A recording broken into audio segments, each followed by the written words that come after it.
Good morning. This is going to be vlog number 2.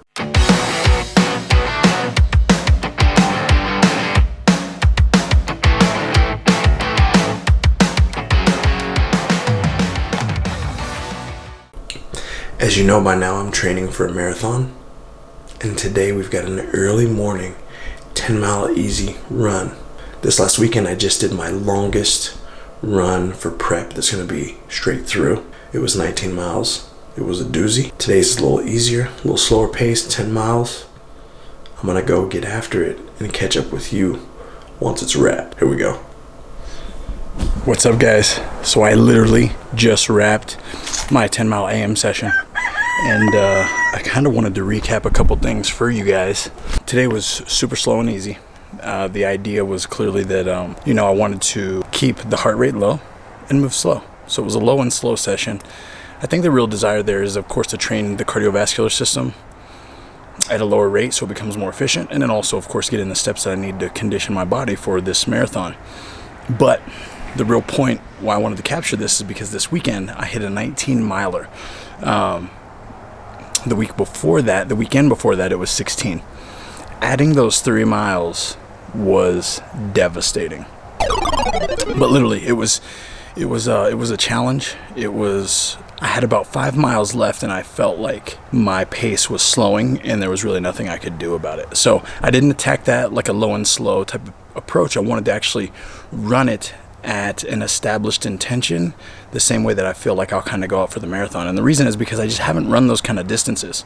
Contrary to like more common practices now with distance training, people will say your long runs always need to be slow and you need to train intervals for your shorter, faster runs. And while that's true, that's how I do the most of my training, I had to really get a taste for what it felt like to kind of be at the ends of my physical capacity for a long run like that. So I threw my hat in the ring and gave it a shot.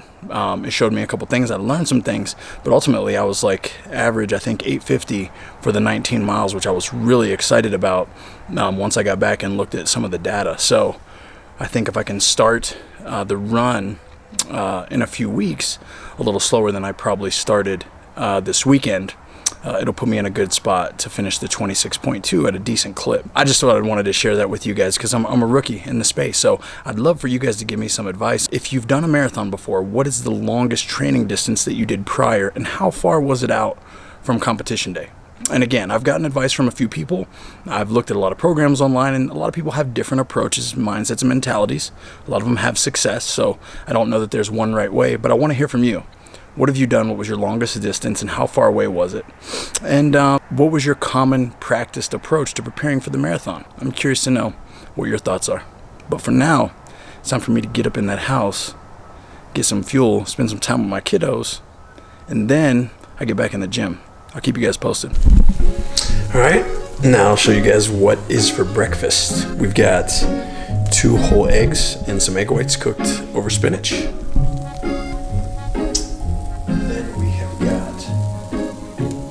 Dave's Killer Bread bagel, handful of red tomatoes, and what is equivalent to about like 3/4 cup of blueberries. Those eggs are gonna go on this bagel, add a little sriracha, and bon appetit. All right, guys, so I just finished breakfast, and now I'm about to take my supplements that I take every single day. Immune Plus. It is loaded with an amazing combination of ingredients that strengthens the immune system naturally.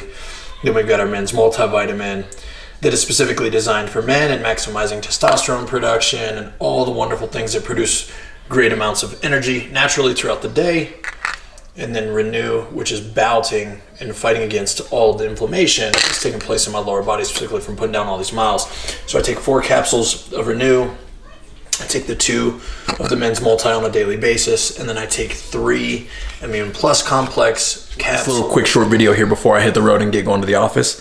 But seriously, this is a morning stack that I mix in my shaker cup almost every single day. Sometimes the protein varies. It depends if I had coffee or not. This morning I had no coffee, so I'm doing Restart, which is 22 grams of protein plus nootropics in the form of L-theanine and theobromine, so you get maximal energy but also a relaxed focus. And then it's got also natural caffeine in it. But then in this same shake, I'm going to have 5 grams of glutamine and 5 grams of creatine, which I will double and have a little bit later in the day, either in my post-workout shake or in something in a snack in between meals. I'm talking to some of my friends, buddy. Can you say hi? But like I was saying, glutamine. It's highly overlooked and undervalued when you have residual muscle soreness or delayed onset muscle soreness from the training that you're doing.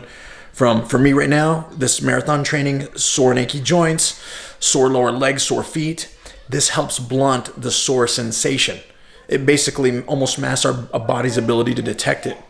Therefore, for me, I get a chance to train a little bit harder, notice that almost staleness within my body a little bit less, and it helps every session be a bit more productive. Creatine, most of you guys know the value of creatine, but of course it's going to help us keep our stores of ATP more readily available, and that is essentially the primary energy molecule that we're using when we do many forms of training. But let's even catch up to more current scientific data that shows that creatine supplementation on a regular basis, even for aging demographics, helps with brain function. You need brain function, even as a 35-year-old, because see, constantly my patience is being tested by these wild animals that I live with.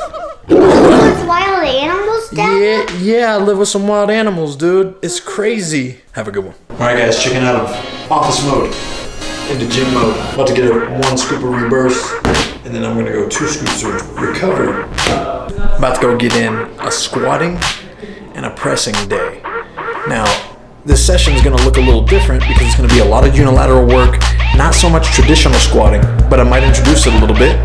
And then I'm going to do some pressing upper body.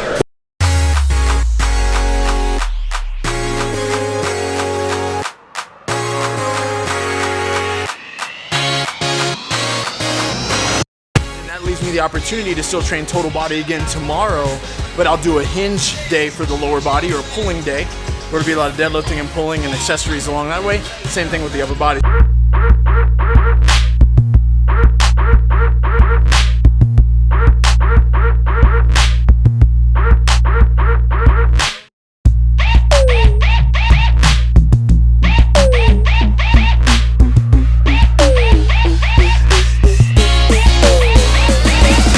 It doesn't really matter, man. Like, I enjoy having people around all the time when I'm training. But I've trained by myself enough through the years where it's like, I enjoy grinding by myself too, you know?